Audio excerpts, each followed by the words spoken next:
Hello students, welcome back to my channel. Myself Deepali Shah and you are watching Deepali Ma'am Science Classes. तो students, आज जो है मैं आप लोगों को क्लास 8 के साइंस के चैप्टर कोल एंड पेट्रोलियम के बारे में बताने वाली हूँ। तो हम लोग ये चैप्टर स्टार्ट करते हैं और सबसे पहले मैं आपके इस चैप्टर के इंट्रोडक्शन दे दूँ, जिससे आप लोगों को थोड़ा ये चैप्टर जो है वो देखेंगे कि इस चैप्टर में हम लोग कौन कौन से टॉपिक्स के बारे में पढ़ने वाले हैं। ओके, तो मैं आपको पहले ये बता दूं, देखो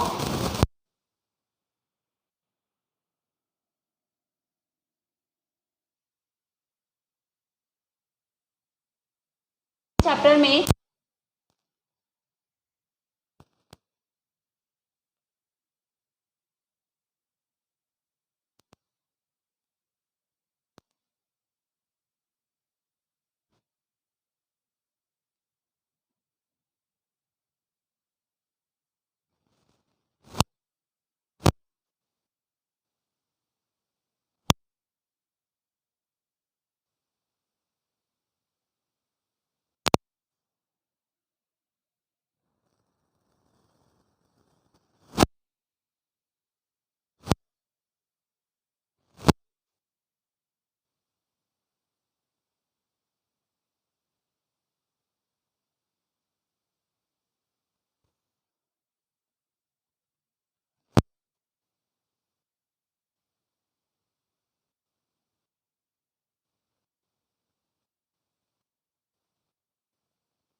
एग्जाम्पल आप ले सकते हो कि वैसे मटेरियल जिससे हम ह्यूमन की लाइफ जो है उनका सर्वाइवल जो होता है, जिसके यूज़ करने से बहुत इजी हो जाता है, कंफर्टेबल हो जाता है, वो क्या कहलाते हैं? रिसोर्सेज कहलाते हैं। ओके, तो रिसोर्सेज जो होते हैं ना, वो टू टाइप्स के होते हैं। क्या होते हैं? There are two types of resources होते हैं। Two types of resources.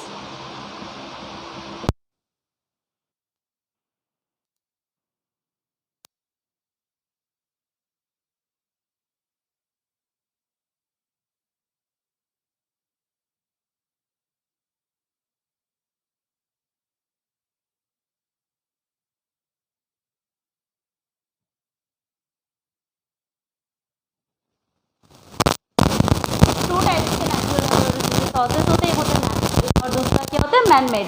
तो जो नेचुरल रिसोर्सेज है, हमें इस चैप्टर में नेचुरल रिसोर्सेज के लेके पढ़ना है। मैन मेड क्या होता है? देखो, नेचुरल रिसोर्सेज क्या होते हैं? वैसे रिसोर्सेज जो हमें नेचर से ऑब्टेन होता है, वो नेचुरल रिसोर्सेज होते हैं। फॉर एग्जांपल जैसे कोल हो गया, पेट्रोलियम, एयर, सनलाइट, ये सारे जो है वो नेचुरल रिसोर्सेज है। मैन मेड क्या होता है कि जो कि हमें जो हमारी लाइफ को जो मतलब कि जो मैन के द्वारा बनाया हुआ, जो मनुष्य के द्वारा, ह्यूमन के द्वारा बनाया हुआ जो रिसोर्स है, जो जिससे हमारी लाइफ जो है वो बहुत इजी हो जाती है, कंफर्ट हो जाती है, उसको मैन मेड रिसोर्सेज कहते हैं। इसमें आप कोई भी एग्जांपल ले सकते हो जिससे हमारी लाइफ, जैसे टेलीविज़न हो गया, ठीक है, फिर जो मेडिसिन है वो भी क्या है? वो भी एक मैन मेड ही है, ठीक है। तो जो व्हीकल्स होते हैं, जिससे हम क्या होते हैं कि एक जगह से दूसरे जगह जो जाते हैं तो बहुत इजीली हम गाड़ी में जाते हैं, कार में जाते हैं, तो क्या होता है, उससे बैठते हैं, आराम से पहुंच जाते हैं, हमें पैदल नहीं चलना पड़ता। तो इससे भी हमारी लाइफ जो है वो बहुत कंफर्ट बन जाती है ना। ये और ये मैन मेड है, कोई नेचुरल नहीं है। दैट्स वाई ये जो एग्जांपल्स थे वो मैन मेड रिसोर्सेज थे।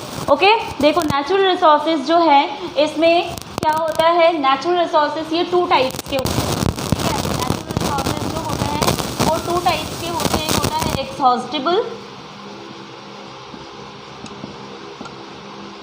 और दूसरा क्या होता है? इनएग्जॉस्टेबल।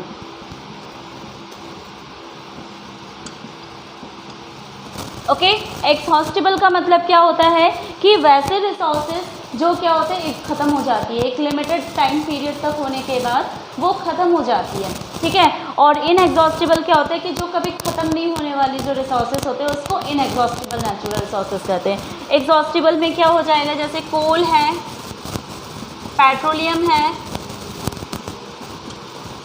ठीक है, मिनरल्स हो गए, तो ये एग्जॉस्टेबल होते हैं। और इनएग्जॉस्टेबल में क्या होंगे? जैसे सन है या सनलाइट लिखो आप, ठीक है, एयर हो गया, तो ये क्या हो, सनलाइट हो गया, एयर हो गया, ये क्या होता है, इनएग्जॉस्टिबल होता है, जो कभी ख़त्म नहीं होने वाले रिसोर्सेज होते हैं।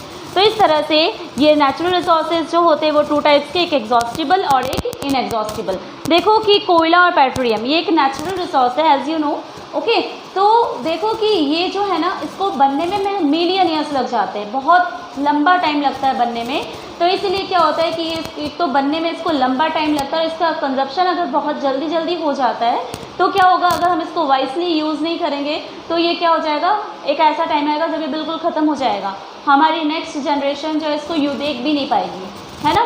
तो ये जो है ये एग्जॉस्टिबल हो गए। इनएग्जॉस्टिबल जैसे सनलाइट है, एयर है, सन से क्या होता है कि जो लाइट निकल रही है वही क्या है, सनलाइट है, एयर है, ये कभी ख़त्म नहीं होने वाली चीज़ है, तो इसलिए ये क्या हो गए, inexhaustible, okay.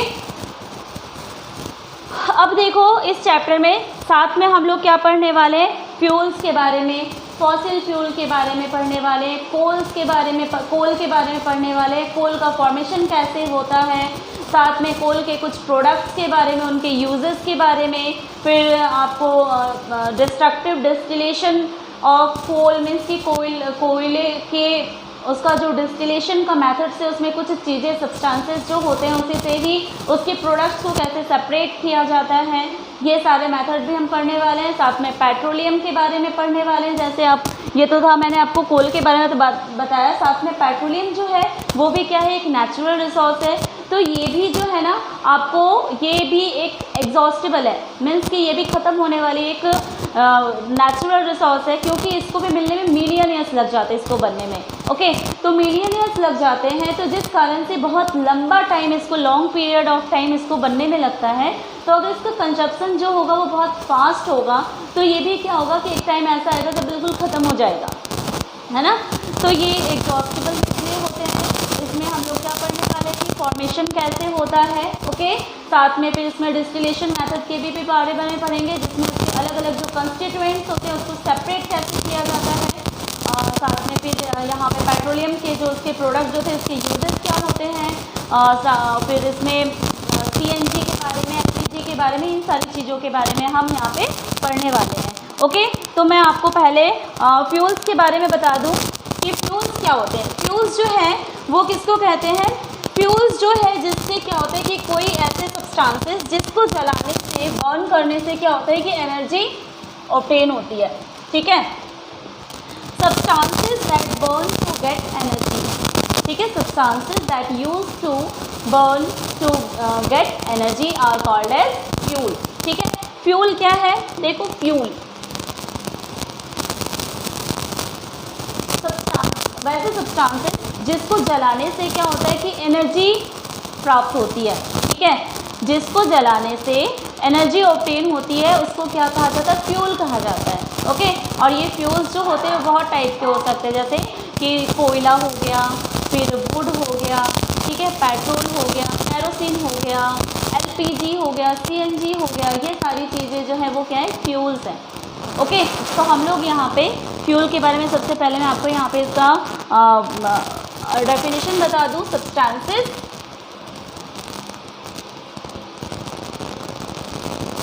that are burned to use, that are burned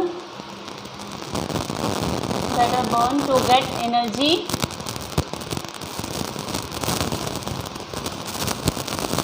are called fuels, okay। For example क्या हो जाएगा यहाँ पे, कोल हो गया, वुड हो गया, kerosene, CNG, LPG, petrol etcetera. तो ये सारे जो है वो क्या है, फ्यूल्स हैं। अब देखो कि ये जो है कोई भी अगर फ्यूल जो है ना उसको जलने के लिए क्या चाहिए, ऑक्सीजन चाहिए।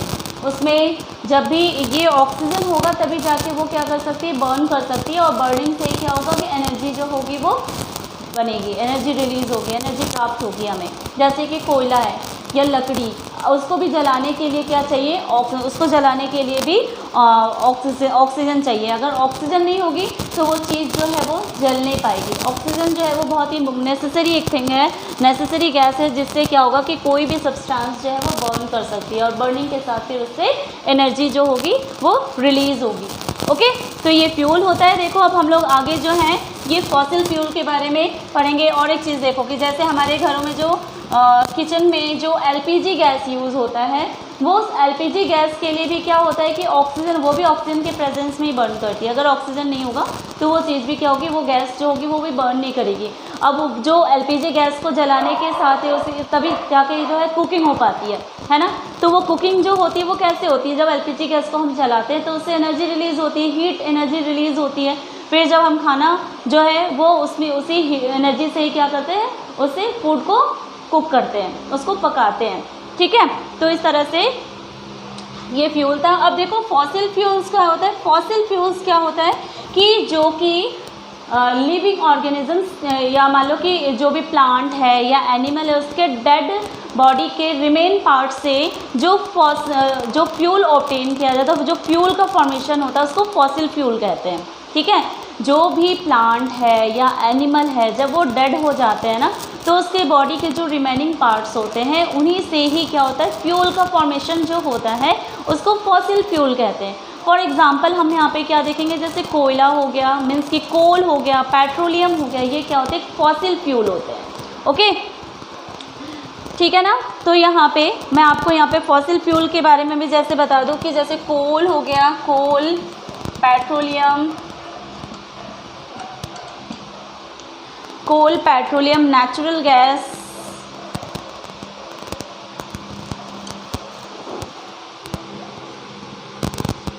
Etcetera are examples of fossil fuels. Okay, अब जो फॉसिल फ्यूल्स होते हैं इसमें मेनली जो है ना कार्बन के कंपाउंड्स होते हैं, कार्बन कंपाउंड्स होते हैं इसमें। ओके, जैसे कार्बन कंपाउंड का मतलब क्या होता है कि ये कार्बन से मिलके बने हुए होते हैं। जो भी यहाँ पे कोल हो गया, पेट्रोलियम हो गया, नेचुरल गैस हो गई, ये किससे बने होते हैं, कार्बन से बने हुए होते हैं, इसलिए इनको कार्बन कंपाउंड्स भी कहा जाता है। ओके, तो अब जो है हमारा नेक्स्ट जो है एक चीज़ आपको और पहले बता दूं कि फॉसिल फ्यूल जो है ये भी क्या है, नेचर से ही बनता है, ये नहीं कि ये मैन मेड होता है। जो फॉसिल फ्यूल है वो क्या है, एक नेचुरल फ्यूल है, नेचर से ही ऑब्टेन होता है, ये किसी तरह से मैन मेड नहीं होता है। ओके, तो हम लोग जो है जो आगे का जो है वो कोल के बारे में मैं आपको बताऊंगी कि कोल जो है वो किस तरह से कोल कैसे बनता है और इसका क्या टाइम इसको लग जाता है बनने में।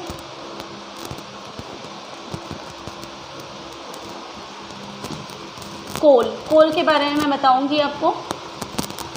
तो कोल जो है ये क्या है, अब ये फॉसिल फ्यूल के बारे में आप पहले और जान लो कि जो प्लांट्स हैं या जो एनिमल्स हैं वो मिलियन ईयर्स एगो क्या हुआ था कि कुछ नेचुरल डिज़ास्टर्स के कारण वो क्या हो गए, वो सॉइल के नीचे वो दब गए। ठीक है, या मान लो वॉल्केनोस ले सकते हो, या मान लो अर्थक्वेक हो गया, ठीक है, सुनामी, ऐसे कुछ जो नेचुरल डिज़ास्टर्स के कारण क्या हुआ कि जो बहुत कि बहुत घने जंगल थे वो क्या हो गया कि वो मिट्टी के नीचे वो पूरी पृथ्वी जो है वो उथल पुथल हो गई और उससे क्या हो गया कि वो सारे मिट्टी वो सारे दबते गए। ठीक है, वो बहुत नीचे चले गए और उसको बनने में मिलियन ईयर्स लग गए। ओके, मतलब कि जो प्लांट्स थे उससे कोयले का फॉर्मेशन हुआ, जो एनिमल्स की जो डेड बॉडी उसकी जो रिमेनिंग पार्ट्स होते हैं, वैसे ही जो समुद्र होते हैं मान लो, या मतलब कि मान लो कि जो समुद्री एरिया का जो इलाका होता है ना वहाँ पे भी जो एनिमल्स होते हैं वहाँ पे भी मान लो कि किसी तरह से नेचुरल डिज़ास्टर आया और जिसके कारण क्या हुआ कि वहाँ पे जो भी ऑर्गेनिजम्स थे वो क्या हो गए, ज़मीन के बहुत नीचे चले गए। ओके, और वो बहुत नीचे जाने के बाद क्या हुआ कि अर्थ के नीचे क्या हुआ कि बहुत ज़्यादा टेम्परेचर और हाई प्रेशर के कारण वो जो डेड रिमेनिंग पार्ट्स थे वो फ्यूल्स के रूप में, फॉसिल फ्यूल के रूप में वो कन्वर्ट हो गए। ओके, जो प्लांट्स थे वो किसके रूप में कन्वर्ट हो गए, कोल के रूप में, और जो एनिमल्स के बॉडीज़ के जो डेड ऑर्गेनिजम्स के बॉडी जो रिमेनिंग पार्ट था वो किसके रूप में कन्वर्ट हो गया, ऑयल के रूप में, पेट्रोलियम के रूप में कन्वर्ट हो गया। ओके, अब ये आपको पता है कि जो कि कुछ जो जियोग्राफिक कुछ डिज़ास्टर्स भी नेचुरल डिज़ास्टर्स होते हैं जिससे क्या होता है कि बहुत पहले ये हज़ारों करोड़ों साल बाद होता है, ये नहीं कि आपका 100 ईयर्स 10 ईयर्स के बाद हो रहा है, ऐसा नहीं। जैसे जहाँ पे हिमालय है ना अभी, वहाँ पे कुछ और था, अभी जो है ना कुछ मतलब कि पृथ्वी के नीचे जो हमारे अर्थ के नीचे जो टेक्टोनिक प्लेट्स होते हैं वो हमेशा क्या होते हैं, हिलते डुलते रहते हैं। ओके, तो ऐसे ही कुछ क्या होता है कि कभी जब वो आपस में टकरा जाते हैं तो उससे क्या होता है कि अर्थक्वेक आता है ना, या मान लो कि जो वॉल्केनोज होते हैं वो उसी के कारण होते हैं। जब पृथ्वी नीचे से बहुत ज़्यादा गर्म हो जाती है तो वो क्या होती है, फट जाती है ना, उसी के कारण वॉल्केनोज होते हैं। तो ये नेचुरल डिज़ास्टर्स के कारण ही क्या होता है कि ये फ्यूल्स जो होते हैं लाइक पेट्रोलियम हो गया या कोल हो गया, इन सारी चीज़ों का फॉर्मेशन होता है। ओके, तो मेन थिंग ये है कि जो कोल का फॉर्मेशन है वो कैसे हुआ कि मतलब मान लो 300 मिलियन ईयर्स अगो क्या था कि वेटलैंड था, और वहाँ पे जो जंगल था वहाँ पे क्या हो गया, किसी कारण से वो मतलब कि कुछ नेचुरल डिज़ास्टर्स आए और उसकी वजह से जो पेड़ पौधे थे वो सारे क्या हो गए, ज़मीन के नीचे दब गए। ओके, ज़मीन के नीचे दब गए, फिर इसको मतलब पृथ्वी के नीचे, अर्थ के नीचे बहुत ज़्यादा हीट होती है। ओके, और बहुत ज़्यादा टेम्परेचर होता है और बहुत ज़्यादा प्रेशर होने के कारण, और साथ में क्या होता है कि जैसे बहुत नीचे जाने से वहाँ पे ऑक्सीजन भी एब्सेंट होता है। ठीक है, ऑक्सीजन भी प्रेजेंस नहीं होता है, मीन्स कि high pressure, high temperature and lack of oxygen. Okay, high temperature, high pressure and lack of oxygen से क्या होता है कि ये जो डेड रिमेनिंग पार्ट्स होते हैं वो कोल के रूप में कन्वर्ट हो जाते हैं। ओके, मेन जो बात है इस चीज़ की जो मैंने आपको अभी बताया, उसका मेन टॉपिक जो है, उसका मेन जो सेंटेंस बनेगा आपका क्या, कि जो डेड रिमेनिंग पार्ट्स होते हैं प्लांट्स के हो गए या मान लो एनिमल्स के, वो जब पृथ्वी के नीचे बहुत नीचे जब वो चले जाते हैं तो अर्थ के नीचे हाई टेम्परेचर और हाई प्रेशर और साथ में लैक ऑफ ऑक्सीजन के कारण क्या होता है कि वो जो रिमेनिंग पार्ट्स होते हैं वो कोल के रूप में कन्वर्ट हो जाते हैं।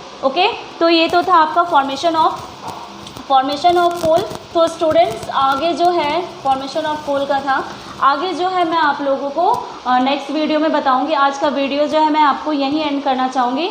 तो आई होप यू स्टूडेंट्स आपको यहाँ तक सारा समझ में आ गया होगा। आप लोग जो है इस वीडियो को अच्छे से देखो, तभी जाके आपके आगे के टॉपिक्स जो होंगे वो अच्छे से क्लियर हो पाएंगे।